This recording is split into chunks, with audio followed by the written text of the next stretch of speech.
there, comic friends. Time for another edition of What the Fugue. We're talking about what's going on with me in my week of comics. It's been a couple weeks since I've done a What the Fugue. Just haven't really had anything important to say. I probably still don't have anything important to say, but I'm not talking anyway because I feel like talking to a camera, I guess. What's going on in comics over the last couple weeks? All kinds of stuff, I guess, or nothing at all, depending on how I look at it. I'm kind of fatigued, to tell you the truth, and tired. As a lot of you know, I'm on Twitter. I check Twitter quite often. There's all kinds of stuff going on there. There's, more sexual harassment stuff going on out there, which is extremely unfortunate. You'd think sooner or later, if nothing else, you'd think people would start figuring out to quit doing stuff like that. If for no other reason, it's become very popular to call people out and name them and shame them and cause all kinds of grief and whatnot. So why would you continue to do stuff like that? I don't know if it's some idea that you're not going to be the one that gets caught, or I don't know. Anyway, don't really want to get into the details of that. If you want to know, go on Twitter or check out Comic Resources or Newsarama, and you'll look up, sexual harassment stuff and whatnot. Anyway, there's that. I'm fatigued by it. Anybody who has watched me over the last year or two, you know my opinion on that stuff. I continue to harp on it. I continue to rant on it. Whatever. I always believe that the majority of you that are watching this video, are of the same ilk of me. You're not here to terrorize anybody else for reading comic books for whatever the reason for reading comic books. That there's room for all of us to read our comic books however we want to and enjoy them in whatever sense that we want to. And so I do really believe that, and I hope that's the case, and I hope that we continue to carry that on and carry that forward. I do really believe in that we all need to call people out when you see them acting in a way that's pretty clearly inappropriate and whatnot, because that's the only way we fix it for everybody, so we don't have to keep hearing about it in the news or seeing it on the social networks and all that kind of stuff. It'd be nice to reach a point to where that's not the topic, the main subjects of conversations every place. It would be nice if it was simply just about the comic books and whatnot. And yes, we can all, turn a blind eye, ignore it or whatever, and just talk about the comics and all that kind of stuff. And I guess be happy. I can't be happy doing that.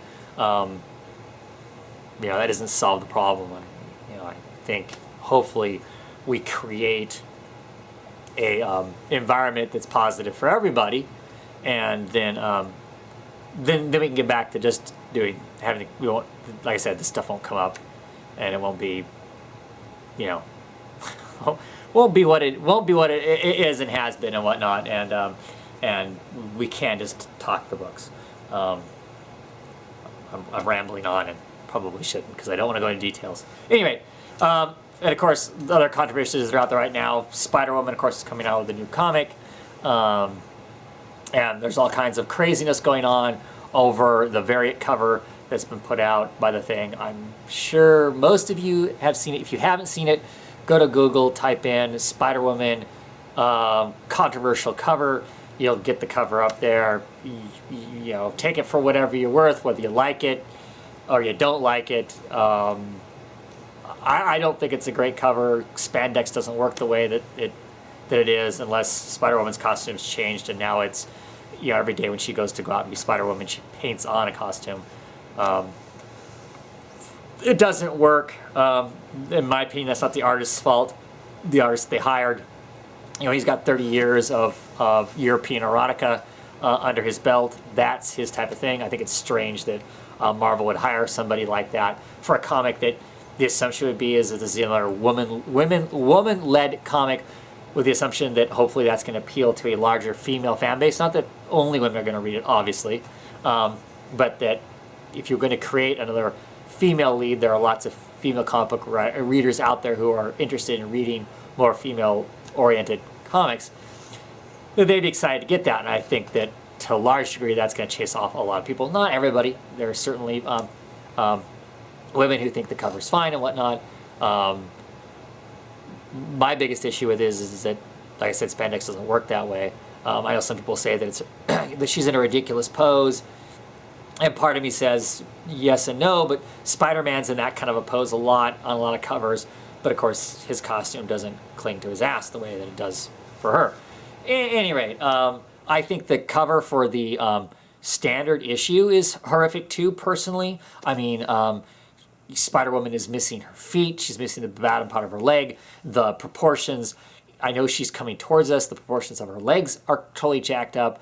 The character behind her, who I believe is called Silk, you know, obviously she doesn't have a spine. I don't know, you know, what else is wrong with her anatomy, but that covers, you know, horrific too. I love Spider-Woman. I think Spider-Woman was a great character. You know, I love my issues from back in the 70s and 80s. Those are fabulous issues and whatnot. She's an interesting character. I think they could do lots of great stuff with her. Probably a decent writer in Hopeless on the book, but I'm not going to pick up the book. I'm not a Dave Land. Dave? Maybe it's not Dave. I'm not a Land fan, regardless. And if the cover's any indication of the art that's inside, I don't plan on getting it because I just will be frustrated with that style of artwork. To me, it feels like a mix of Liefeld and David Finch, and neither one of those am I fans of either one of those artists either. So I will be giving that book a skip, unfortunately. Let's see. More positive-ish type things to talk about. Comic Book Roundtable this week is going to be on Saturday, not Friday. I actually work all day on Friday. Typically, I work part of a day on Friday. That gives me time to get home because I get my comic books on Friday, read some books, so I have something to talk about. Comic Roundtable. We're moving it to Saturday. That gives me time to actually read the books. Hopefully, we'll have some extra people on.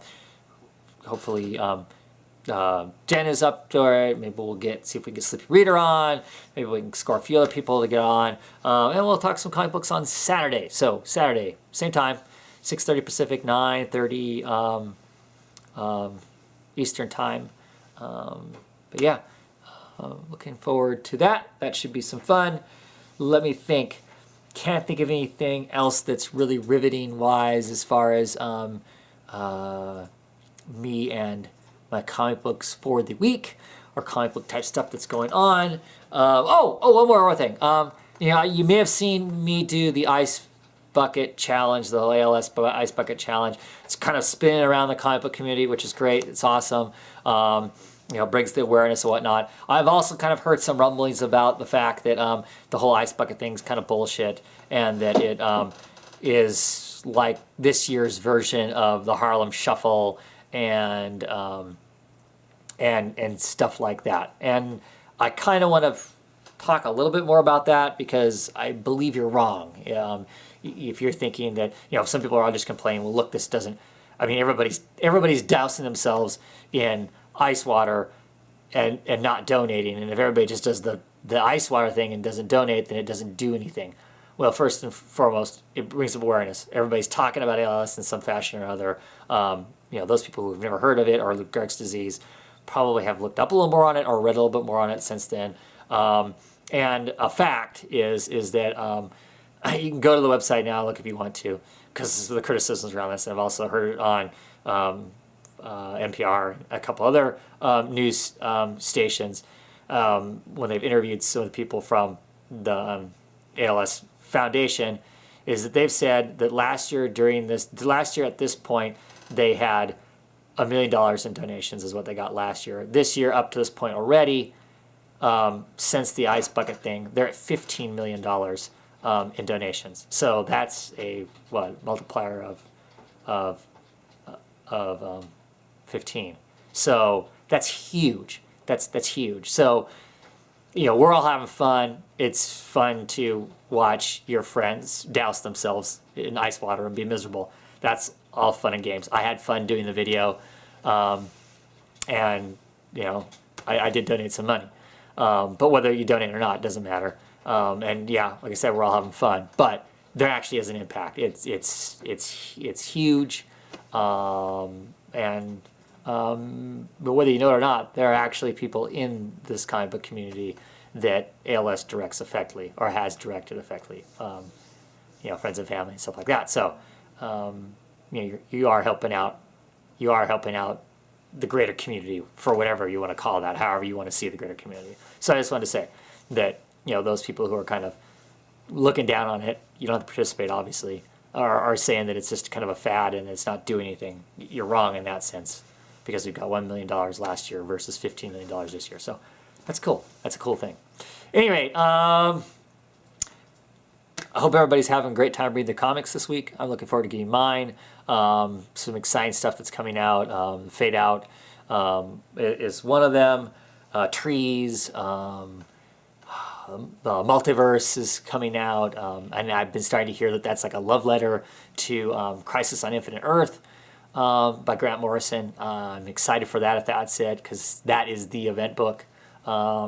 So curious to see how that all plays out. So looking forward to getting those books. I'm assuming most of you, because I'm filming this on Wednesday, have your books. You're not like me where you don't get them until Friday. So I hope you're enjoying those. And we'll talk on Saturday. Hopefully I'll see you on the live show. Hopefully my comments are working, because the comics are working. I will talk. We will talk comments. We will talk to people who are talking in the comment section.